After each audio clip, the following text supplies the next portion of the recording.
شروع اللہ کا نام لے کر جو بڑا مہربان نہایت رحم والا ہے۔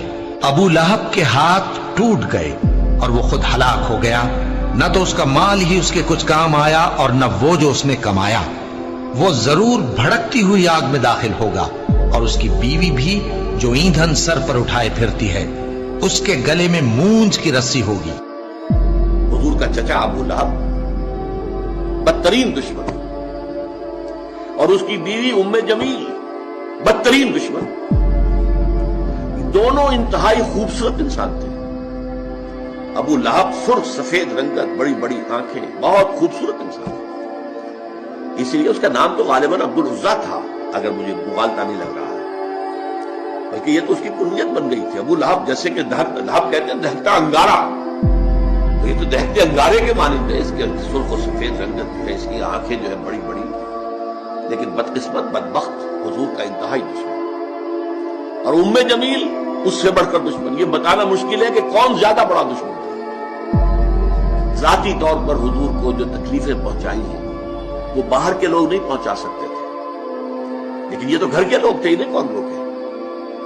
بنو ہاشم کا جو ایک حصار حاصل تھا حضور کو، جب تک کہ ابو طالب کا انتقال نہیں ہوا ہے، اس وقت تک بنو ہاشم حضور کے حفاظت کرنے والے تھے، لیکن یہ تو خود بنو ہاشم میں سے ہے، اور ایک دیوار بیچ رہائش ہے ابو لہب کے اور حضور کی، اور یہ بیوی جو ہے اوپر سے دیوار کے اوپر سے گندگی پھینکتی ہے حضور کے گھر میں سے کے اندر۔ صبح تہجد کے لیے حضور اٹھتے تھے اور جاتے تھے بیت اللہ کے پاس، جا کر وہاں عبادت کرتے تھے، راستے میں کانٹے بچھاتی تھی، کانٹے لگے۔ سخت ترین ایذا پہنچانے والی عورت جو ہے وہ ام جمیل بیوی۔ تو ان دونوں کا ذکر جو ہے ایک مکمل صورت میں، اس صورت کا درس اس وقت دینا مقصود نہیں، صرف حوالہ مقصود تھا۔ تبت یدا ابی لہب وتب، یہ انتہائی گستاخانہ جملہ تھا جو کہ ابو لہب نے حضور کے شان میں استعمال کیا تھا۔ تبا لک لہذا جمعتنا، تمہارے لیے ہلاکت و بربادی ہو، تم نے ہمیں اس کام کے لیے جمع کیا تھا، ہم سمجھے تھے کوئی کام کی بات تم نے بتانی ہے، تم نے یہ ایک توحید کا ذکر شروع کر دیا۔ اس پر یہ آیت سورت اتری، تبت یدا ابی لہب، ہلاک ہو گئے، برباد ہو گئے، ٹوٹ گئے ہاتھ ابو لہب کے۔ یہ پیشن گوئی تھی، جو ٹوٹے ہیں پھر اس کے ہاتھ۔ حضور کو ذاتی طور پر تکلیف پہنچانے میں سب سے بڑا کام اس کا یہ تھا کہ اس کے دو بیٹوں کا رشتہ حضور کی دو صاحبزادیوں کے ساتھ طے تھا۔ اس نے اپنے دونوں بیٹوں سے کہا، بلکہ غالباً جہاں تک گمان ہے میرا نکاح ہو چکا تھا، بدائی رخصت نہیں ہوئی، تو اس نے کہا دونوں بیٹوں جاؤ طلاق دے کر آؤ۔ وہ گئے اور بڑے ہی گستاخانہ انداز میں، توہین آمیز انداز میں جا کر حضور کے سامنے کھڑے ہو کر دونوں نے طلاق دی۔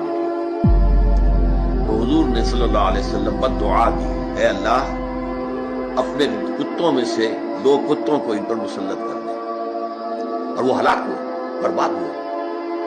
ایک تو اس طریقے سے برباد ہوا، ایک شیر نے اسے چیر پھاڑ کر کھا لیا، اسے خوف تھا، ایک قافلہ لے کر گیا ہوا تھا، اور اسے رات کو وہ یہ کرتا تھا کہ اپنے ارد گرد جو ہے وہ الاؤ آگ کا جلاتا تھا، اس کے درمیان میں سوتا تھا۔ شیر آیا ہے، چھلانگ لگا کر اندر گیا، اس کو چیر پھاڑ کے رکھ دیا۔ حضور کی بد دعا تھی، حضور کو ذاتی رنج پہنچا تھا۔ یہ جو مجلسی معاملات ہوتے ہیں، بیٹیوں کو طلاق دے دینا، یہ ظاہر بات ہے کہ بہت تکلیف دہ چیزیں ہوتی ہیں۔ بہرحال اس کے لیے فرمایا تبت یدا ابی لہب وتب ما اغنی عنہ مالہ وما کسب، اس کے ہرگز کام نہیں آئے گا اس کا مال اور جو کمائی اس نے کی ہوئی ہے، جو مال کمایا ہوا ہے۔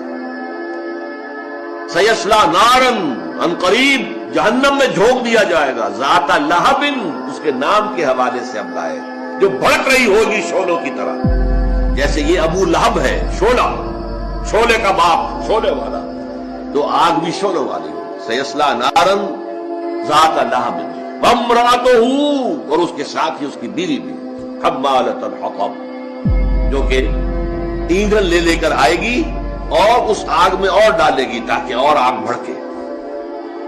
سیصلی نارا ذات لہب وامرأتہ حمالۃ الحطب فی جیدہا حبل من مسد، اس کے گردن کے اندر ایک موٹی سی رسی ہوگی باندھ کی، جس سے گردن چھل رہی ہوگی۔ یہ جہنم کے عذاب کی ایک شکل ہے جو دکھائی جا رہی ہے، اس کی حقیقت تو وہیں جا کر واضح